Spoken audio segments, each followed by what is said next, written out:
Bonjour à tous, je vous souhaite à nouveau tout d'abord une très bonne année 2023 et je vous propose aujourd'hui une nouvelle recette, une brioche des rois, et je me suis inspirée de la recette de Christophe Felder.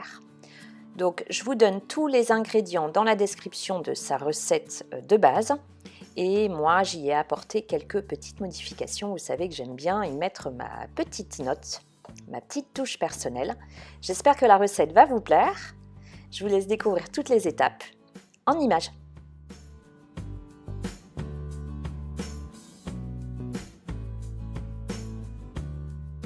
Alors première étape, je vais délayer de la levure. Je n'avais pas de levure fraîche car dans la recette c'est de la levure fraîche que le chef utilise avec du lait. Donc j'utilise pour ma part de la levure déshydratée et j'ai utilisé un sachet complet, donc 7 grammes. Ensuite dans le bol du robot, je mets de la farine, donc de la farine T45 ou de gruau.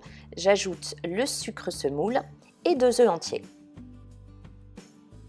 Puis une bonne cuillère à soupe de fleur d'oranger, vous pouvez en mettre plus si vous aimez. Et le zeste d'un citron, et dans la recette du chef, il faut également mettre le zeste d'une orange.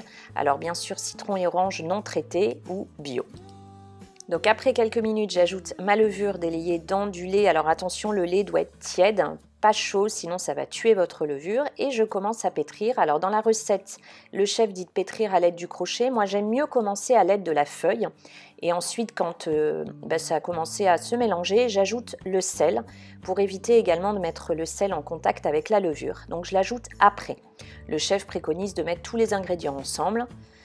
Donc ensuite, au bout de plusieurs minutes, vous voyez que j'obtiens déjà une belle boule de pâte. J'ajoute du beurre, il doit être mou et je l'ajoute pour ma part en 3 fois. Il faut l'ajouter petit à petit. Et je trouve que le crochet, encore une fois, pétrit pas assez à mon goût. Donc je change à nouveau et je remplace donc celui-ci par la feuille. Et finalement, ensuite, après avoir ajouté petit à petit le beurre, je vais de nouveau reprendre mon crochet. Vous allez le voir dans la suite de la vidéo.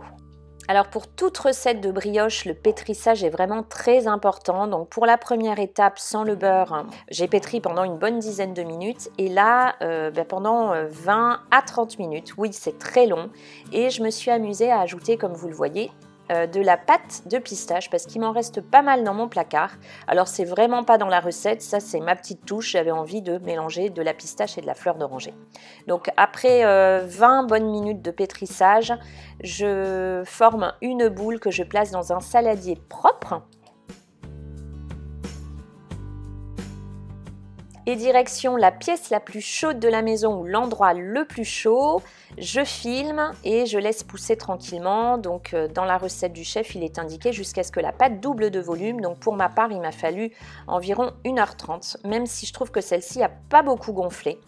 Alors peut-être que mon lait était un tout petit peu trop chaud dans ma levure, mais c'est vrai que je n'ai pas trouvé qu'elle avait énormément monté. Je dépose ensuite donc ma pâte à brioche sur un plan de travail fariné ou directement comme je l'ai fait sur du papier sulfurisé et je dégaze. Je laisse donc échapper tout l'air et je forme une boule. Donc je place mes mains en dessous de la pâte comme vous le voyez sur la vidéo et donc je forme une boule. Ça va donner de la force à la brioche. Donc je boule au maximum. Alors dans la recette du chef, j'ai oublié de vous le dire tout à l'heure, mais il ajoute également du rhum. Donc comme je vous l'ai dit en début de vidéo, je vous mets tout dans la description. Vous avez vraiment tous les ingrédients et sa recette de base. Et comme je vous l'ai dit, moi je l'ai adaptée. Donc j'ai refariné un petit peu parce que la pâte collait un peu aux mains. Et ensuite, donc je forme une belle boule. Je l'aplatis un petit peu. Et je vais, à l'aide de mon index et de mon majeur, former un trou au milieu pour évidemment former la fameuse couronne. N'hésitez pas à bien fariner vos doigts. Et petit à petit, j'agrandis le trou. Donc ensuite, je vais m'aider de mes 2 mains. Et donc, je forme cette couronne. Alors j'ai bien élargi parce que les brioches ont tendance à énormément gonfler. Et en général, on n'a même plus le trou du milieu. Vous allez voir que moi, finalement, elle n'a pas énormément gonflé. Mais je pense que c'est comme pour la pousse. J'ai dû avoir un petit souci de levure quand même. Parce que je trouve qu'elle n'a pas énormément monté. Je n'oublie pas d'ajouter la fève. Donc je la passe par en dessous, c'est ni vu ni connu, ça fait pas de bosse sur le dessus, ça ne fait pas d'imperfection sur cette jolie brioche. Et je continue d'agrandir ma jolie couronne.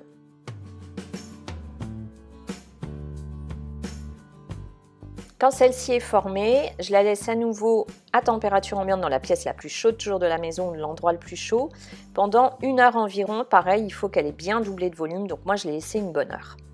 Après l'heure, donc vous voyez, elle a gonflé, mais elle a tendance à s'étaler. C'était une première pour moi cette recette, je tenais vraiment à vous la partager, mais c'est vrai que j'aurais aimé qu'elle gonfle plus. Donc je la badigeonne d'œufs battus, un peu d'œuf, un peu de lait, et ensuite je parsème tout le tour de sucre perlé.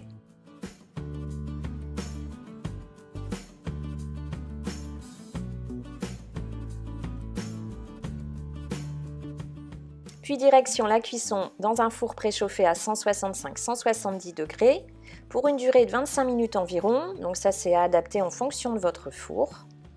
Dès la sortie du four, je badigeonne donc la brioche d'un sirop. La brioche est chaude, le sirop est encore chaud. Pour le sirop, j'ai fait un mélange d'eau, 30 g d'eau, 30 g de sucre et un peu de fleur d'oranger. Dès que j'ai badigeonné celle-ci, je la place sur grille, ça va lui permettre de refroidir tranquillement. Et de suite, je place mes fruits confits.